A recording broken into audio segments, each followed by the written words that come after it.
Have you ever caught yourself dwelling on how you ended up agreeing to something that you initially didn't want? Have you ever wondered why certain conversations leave you feeling as if you're in a mental fog, doubting your own thoughts and decisions? It's possible that you're being subtly manipulated without even realizing it. In today's interconnected world, we constantly interact with different people, each harboring their own intentions and methods. Often, these interactions can be harmless, even enriching. But what happens when the intentions of others turn dark and their methods become manipulative? Today, we're diving deep into the intricate and often concealed world of manipulation. This video is more than just a casual talk, it's a revelation. Together, we'll explore the most subtle yet powerful forms of manipulation and, more importantly, how you can defend yourself against them. Why is this knowledge so crucial? Because we live in an era where manipulation doesn't just come from the people around us, but also from the omnipresent structures like the media and social networks. Understanding these techniques isn't just a form of self-protection, it's a step toward greater autonomy and personal freedom. So let's get started. Lesson number 1, emotional manipulation. Emotional manipulation is akin to an invisible chess game where the pieces are your emotions and the board is your mind. Picture yourself walking through an enchanted forest where each tree represents a different emotion: joy, fear, guilt. Each of these trees can be shaken by someone, causing you to lose your balance. It's important to recognize that emotional manipulation isn't always obvious. Often, it's cloaked in concern, affection, or even silence. The manipulator is like a skilled magician, diverting your attention so you don't see what they're truly doing. This process usually starts with small actions or words that seem harmless, but gradually enshroud you in a web of doubts and fears. A common tactic is the use of guilt. Imagine a friend asking you for a favor, something that makes you uncomfortable or is downright imprudent. When you refuse, they respond with a sigh of disappointment and a look that speaks volumes. "I thought we were friends." Suddenly, you find yourself questioning your decision, feeling selfish for prioritizing your needs over theirs. Another subtle form of emotional manipulation is fear. Someone might insinuate, without saying it outright, that something terrible could happen if you don't follow their advice or do what they ask.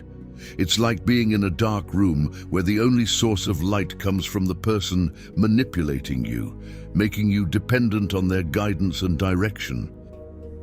So how can you defend yourself against these tactics? The first step is self-awareness. Take the time to understand your emotions. What makes you happy, sad, angry, or scared?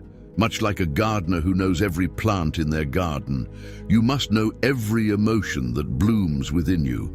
This will provide you with the foundation to recognize when someone is trying to manipulate them.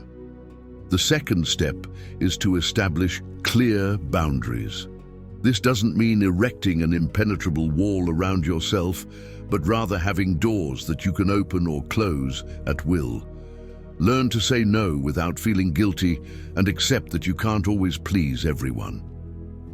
The third step is to seek balance in your relationships. A healthy relationship is like a dance where both participants move at the same pace and with the same respect for each other. If you feel like you're always dancing to someone else's tune, it's time to rethink that relationship. Never underestimate the power of honest communication. Confronting someone who emotionally manipulates you isn't easy, but sometimes a simple "I feel this way" or "I'm not comfortable with that" can be enough to change the dynamic. Emotional manipulation is a dark art, but with self-awareness, clear boundaries, balance, and communication, you can become a master in the art of protecting your emotions. Remember, in the chess game of life, you are the king or queen of your own destiny. Lesson number 2, beware of logical fallacies. Be alert to arguments that appear logical but are actually based on fallacies, such as personal attacks or sweeping generalizations. In the world of argumentation, logical fallacies are like mirages in a desert. They seem to offer refuge and truth, but as you get closer, they vanish, leaving behind only confusion and deceit. A logical fallacy occurs when the presented argument lacks a solid foundation. Although it may seem reasonable or convincing on the surface, identifying these fallacies is crucial for navigating the maze of daily communication and protecting yourself against subtle manipulation. A common type of fallacy is the personal attack, known in Latin as ad hominem. This occurs when, instead of addressing a person's argument, their character or personal attributes are attacked. Imagine you're debating politics, and instead of responding to your points, your opponent begins to criticize your education or past. It's as if, instead of playing fair, someone decided to throw sand in your eyes to blind you and steer you away from the real issue. There's also the slippery slope fallacy, which argues that a small first step will inevitably lead to a chain of negative events. It's like saying that if you allow your child to stay up late one night, they will inevitably become a chronic insomniac. This fallacy plays on the fear of future consequences, often exaggerating possible effects to manipulate the outcome of a situation. To protect yourself from these fallacies, the first step is to educate yourself about them. Knowing their forms and how they manifest in conversation is like having a map in this desert of mirages. When you hear an argument, ask yourself, is it really addressing the central point? Is it based on solid evidence or assumptions? Additionally, developing critical thinking is essential. Don't take everything you hear at face value. Question, analyze, and seek the evidence behind the arguments. Like a detective in search of the truth, don't be fooled by appearances. Learn to recognize and avoid using these fallacies in your own arguments. Keep your discussions focused on facts and logic, and you'll contribute to a more honest and productive dialogue. In short, being alert to logical fallacies is like having a compass in a sea of confusing and often deceptive arguments. It keeps you on the path of reason and truth, protecting you from being manipulated by arguments that, although they shine like gold, are in reality as solid as air. Hey there! If you're someone who's always striving to improve yourself and live a more intentional life, I've got something really special for you. I've just released an ebook that I believe will be a game changer for you. The Night Routine of the Roman Emperor. This isn't just another book filled with generic advice. It's packed with the wisdom of one of history's greatest leaders, Marcus Aurelius. And it's all about how you can incorporate his powerful night routine into your own life. By reading this, you'll start to see real changes, feeling more grounded, more in control of your emotions, and waking up each morning ready to take on the world. So if you're ready to take your life to the next level, check out the link in the pinned comment and get your copy today. Trust me, you won't regret it. Lesson number 3, gaslighting detection. Recognize when someone tries to make you doubt your reality or perception. Gaslighting, or psychological manipulation, is a subtle and often insidious form of emotional manipulation. It's akin to a mental game where the manipulator attempts to sow doubts in the victim's mind about their memory, perception, or sanity. Imagine someone slowly moving the furniture around in your house and then denying that anything has changed, making you question your reality. This tactic can take various forms. One of the most common is denial, where the manipulator simply refuses to acknowledge the truth or invalidates your experiences. It's as if you confess to having seen a shooting star, and someone insists you only imagined seeing it, even though you were completely sure of what you saw. Another form of gaslighting is the distortion of facts. The manipulator may twist reality to make you doubt your memories. For example, if you clearly remember a conversation where something was agreed upon, the manipulator might insist it never happened, or that something completely different was said. It's like being in a maze of mirrors, where each reflection distorts reality a bit more, Gaslighting can also manifest through trivialization, where your feelings and thoughts are minimized or ridiculed. It's like being told you're making a storm in a teacup over something genuinely concerning or painful to you. To detect and counteract gaslighting, it's important to trust your intuition and your memories.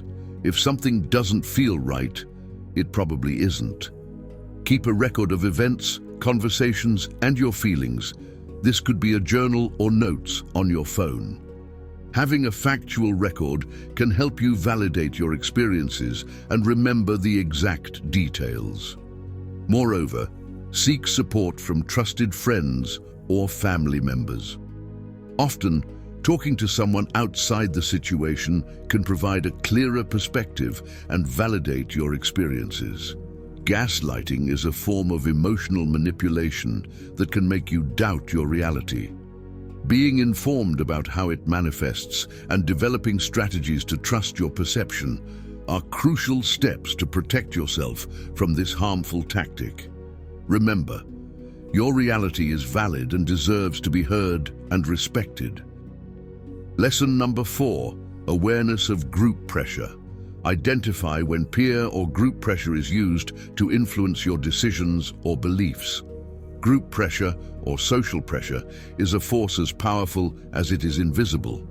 It's like an invisible current in a river that pushes you in a specific direction, often without you realizing it.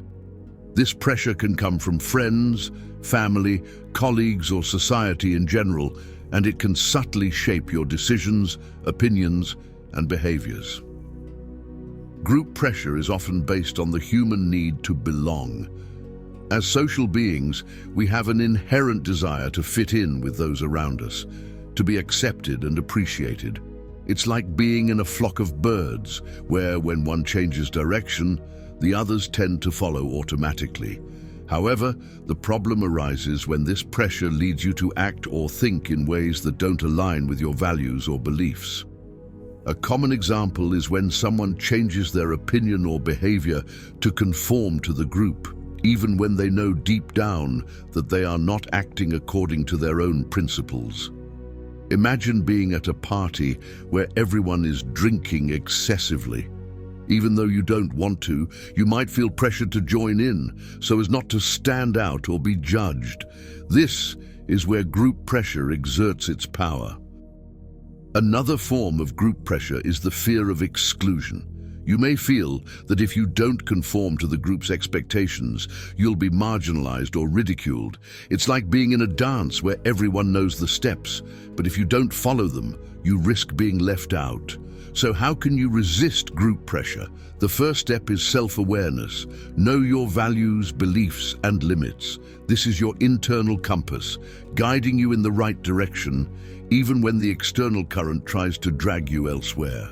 The second step is to develop assertiveness. This means being able to say no or express a dissenting opinion without feeling guilty. It's like standing firm in a storm, rooted in your own convictions. Additionally, seek relationships and environments that respect your individuality. Surround yourself with people who appreciate and accept you for who you are, not for what you do to fit in. Remember that it's okay to be different. Often, the fear of being judged or excluded is much greater in our minds than in reality. Being yourself in a world that constantly tries to change you is one of the greatest strengths you can have. Awareness of group pressure is crucial to maintaining your integrity and autonomy. Lesson number 5. Recognizing unspoken agreements. Beware of situations where unspoken agreements are assumed without your consent. Unspoken agreements are like invisible contracts in our interactions with others. They're not verbalized or written down, but they still carry expectations and obligations. These agreements often arise in close relationships, such as with family, friends, or partners, where assumptions are made about how one should behave or what one should do. For example, you might find yourself constantly doing favors for a friend because at some point, an unspoken agreement was established that you're the reliable one. Over time, these expectations can become burdensome, leading to resentment and exhaustion. But because nothing has been explicitly agreed upon, it's difficult to address the issue. Another scenario could be in a romantic relationship where one partner assumes that certain responsibilities, such as household chores, are the other's job. This assumption, if not addressed, can create an imbalance in the relationship, leading to frustration and conflict. Unspoken agreements are often maintained by silence and the fear of confrontation. We might think that addressing these issues will cause discomfort or conflict, so we stay silent, hoping the other person will notice and change on their own. However, this rarely happens, and the unspoken agreement continues to exert its subtle influence. To break free from these unspoken agreements, the first step is to recognize them. Ask yourself, are there areas in my life where I feel obligated to do something without ever having agreed to it? Are there expectations placed on me that I never explicitly accepted? Once you've identified these agreements, the next step is to bring them into the open. This can be done through honest and open communication. Express your feelings and concerns to the other person and clarify what you're willing to do and what you're not. It's important to approach this conversation with empathy and understanding, as the other person might not even be aware of the unspoken agreement. Additionally, set clear boundaries to prevent new unspoken agreements from forming. This means being explicit about your needs, limits, and expectations in your relationships. It's like drawing a map, clearly marking the areas where you're willing to go and those where you're not. Recognizing and addressing unspoken agreements is essential for maintaining healthy and balanced relationships. By bringing these agreements into the open and setting clear boundaries, you can regain control over your interactions and ensure that your relationships are based on mutual respect and understanding. Recognizing and countering subtle forms of manipulation is not just about protecting yourself, it's about reclaiming your autonomy and ensuring that your decisions and actions align with your true self.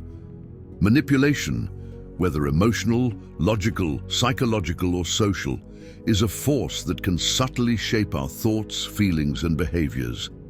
By being aware of these tactics and developing strategies to counter them, you can navigate the complex web of human interactions with greater clarity and confidence. Remember, the first step in defending against manipulation is awareness. Once you're aware of the tactics being used against you, you can begin to take steps to protect yourself. This might involve setting boundaries, developing critical thinking skills, seeking support from trusted individuals, or simply trusting your intuition. The second step is action. It's not enough to recognize when you're being manipulated. You must also take steps to stop it. This might involve having difficult conversations, making tough decisions, or even ending relationships that are harmful to you. Remember that you are in control of your own life. No one has the right to manipulate or control you. By recognizing manipulation for what it is and taking steps to counter it, you can reclaim your autonomy and live a life that is true to yourself. If you found this video helpful, please give it a thumbs up and consider subscribing to the channel for more content like this. And as always, I encourage you to leave a comment below. Have you experienced any of these forms of manipulation? How did you handle it? Let's start a conversation and learn from each other's experiences. See you in our next one.